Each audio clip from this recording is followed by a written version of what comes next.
Hello, this is lesson 40. This is called Pictures of Mixed Numbers and Writing Quotients as Mixed Numbers.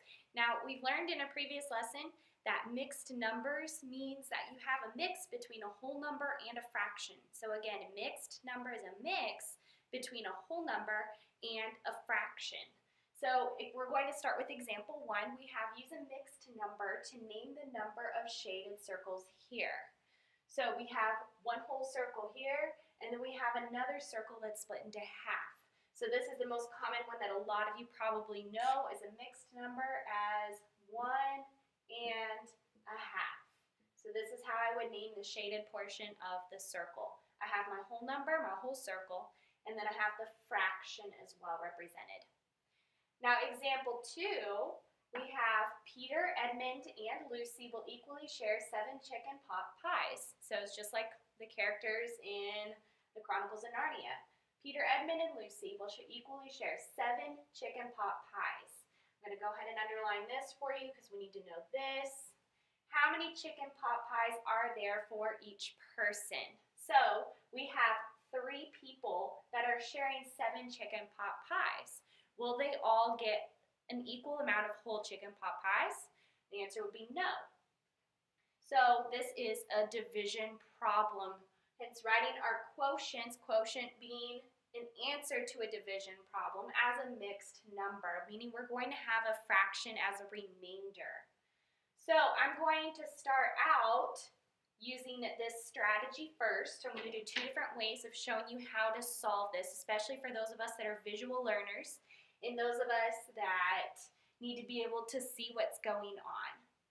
So this is an excellent strategy for a lot of you all. I'm going to draw 7 chicken pot pies. Now I don't have to be detailed, it doesn't need to take that much time. So I'm going to just draw 7 circles. 1, 2, 3, 4, 5, 6, and 7. Now I'm splitting them between Peter, Edmund, and Lucy. So 3 people are sharing my chicken pot pies.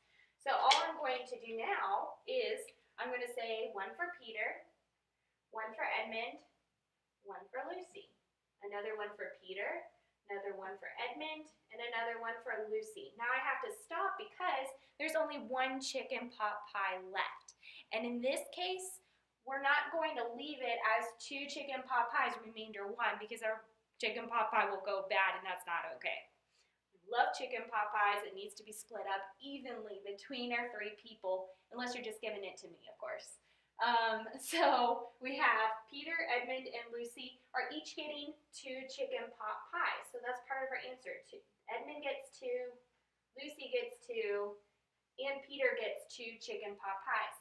So now with this last one, we want to split it up between them evenly. So I'm going to split it up into 3 equal parts because 3 people are sharing it. So Peter will get 1/3, Edmund will get 1/3, and Lucy will get 1/3. So I've shown you now that they each get, if I even show you where Peter gets his chicken pot pies, because we haven't split up evenly. So Peter gets that one, this one, and also this third. So they all end up getting 2 and 1/3 each.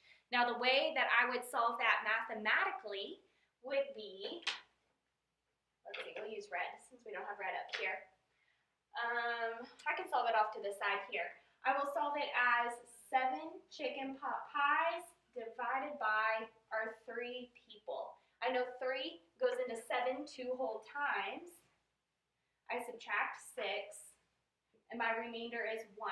This means that I have 1 leftover chicken pot pie, and I want to split it up between our 3 people. This is my remainder, and this is my divisor. You need to remember those terms. My remainder and my divisor is what creates our fraction.